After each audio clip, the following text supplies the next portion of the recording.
Doctor ಮತ್ತೊಂದು common ಸಮಸ್ಯೆ ಮಕ್ಕಳಲ್ಲಿ ಆಗೋದು ಅಂತಂದ್ರೆ ಈ diaper rash. So diaper rash ನ ಅವಾಯ್ಡ್ ಮಾಡ್ಲಿಕ್ಕೆ ಆಲ್ಮೋಸ್ಟ್ ಪೇರೆಂಟ್ಸ್ ಟ್ರೈ ಮಾಡ್ತಿರ್ತಾರೆ. ಅದಕ್ಕೆ ಅಂತಾನೆ ಎಷ್ಟೋ ಜನ ಡೈಪರೇ ಹಾಕೋದಿಲ್ಲ ಮಕ್ಕಳಿಗೆ. ಸೊ ಈ ಡೈಪರ್ ರ್ಯಾಶ್ ಆದಾಗ ಹೇಗೆ ಟ್ರೀಟ್ ಮಾಡೋದು ಡಾಕ್ಟರ್? ಆಗದೆ ಇರೋ ರೀತಿ ಹೇಗೆ ನೋಡ್ಕೊಳ್ಳೋದು?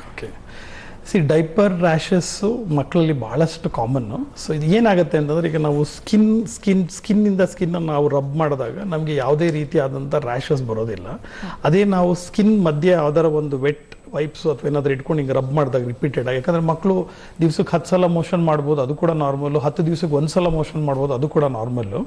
ಸೊ ಹಾಗಾಗಿ ದಿವ್ಸಕ್ಕೆ ಮೋರ್ ಫ್ರೀಕ್ವೆಂಟ್ ಆಗಿ ಸ್ಮಾಲ್ ಕ್ವಾಂಟಿಟೀಸ್ ಮಾಡಿದಾಗ ಪ್ರತಿ ಸಲನೂ ನೀವು ಬಮ್ಮನ್ನು ಹಿಂಗೆ ಉಜ್ಜುತ್ತಾ ಇದ್ರೆ, ವೆಟ್ ಟಿಶ್ಯೂಸಿಂದ ವೈಪ್ಸಿಂದ ಉಜ್ಜುತ್ತಾ ಇದ್ರೆ ಏನಾಗುತ್ತೆ, ಅದು ರೆಡ್ನೆಸ್ಸು ಮತ್ತು ರಿಯಾಕ್ಷನ್ ಆಗುತ್ತೆ. ಅದಲ್ಲದೆ ಮಗುಗೆ ನಾವು ಚಡ್ಡಿ ಹಾಕಿದಾಗ ಅಥವಾ ಡೈಪರ್ ಹಾಕಿದಾಗ ಏನಾಗುತ್ತೆ, ಆ ಏರಿಯಾ ಮಾಯ್ಸ್ಟ್ ಇರುತ್ತೆ.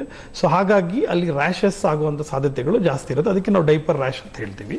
ಅದನ್ನು ಪ್ರಿವೆಂಟ್ ಮಾಡೋದು ಹೇಗೆ? ವೆಟ್ ವೈಪ್ಸ್ನ ಯೂಸ್ ಮಾಡಬೇಡಿ, ನ್ಯಾಚುರಲ್ ವಾಟರ್ ಸ್ಪ್ರೇನ ಯೂಸ್ ಮಾಡಿ ಯು ಕ್ಯಾನ್ ಕ್ಲೀನ್ ಮಾಡಿ, ಸ್ಕಿನ್ ಟು ಸ್ಕಿನ್ ಕ್ಲೀನ್ ಮಾಡಿ.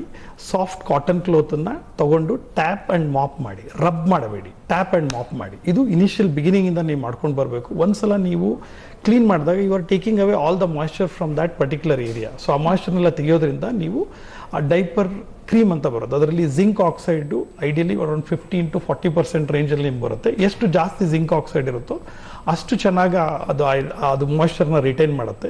ಸೊ ಆ ಡೈಪರ್ ಕ್ರೀಮ್ನ ನೀವು ಹಚ್ಬಿಟ್ಟು ದೆನ್ ನೀವು ಚಡ್ಡಿ ಹಾಕ್ತಿರೋ ಅಥವಾ ಡೈಪರ್ ಹಾಕ್ತಿರೋ ಆವಾಗ ರ್ಯಾಷಸ್ ಆಗುವಂಥ ಸಾಧ್ಯತೆಗಳು ಭಾಳ ಕಡಿಮೆ ಇರ್ತದೆ. ಸೊ ಹಾಗಾಗಿ ಕ್ಲೀನ್ ಮಾಡಬೇಕಾದ್ರೆ ವೆಟ್ ವೈಪ್ಸ್ನ ಯೂಸ್ ಮಾಡಬಾರ್ದು, ವಾಟರ್ ಸ್ಪ್ರೇಯಲ್ಲಿ ಮಾಡಬೇಕು, ಟ್ಯಾಪ್ ಆ್ಯಂಡ್ ಮಾಪ್ ಮಾಡಬೇಕು. ಮಾಪ್ ಆದಮೇಲೆ ಒಂದು ಜಿಂಕ್ ಆಕ್ಸೈಡ್ ರಿಚ್ ಇರುವಂಥ ಕ್ರೀಮ್ಸ್ಗಳು, ಡೈಪರ್ ಕ್ರೀಮ್ಸ್ನ ನೀವು ಯೂಸ್ ಮಾಡಬೇಕು. ಇದರಿಂದ ಮಾಡೋದ್ರಿಂದ ಡೈಪರ್ ರ್ಯಾಶ್ ಆಗುವಂಥದ್ದು ಕಡಿಮೆ ಆಗುತ್ತೆ.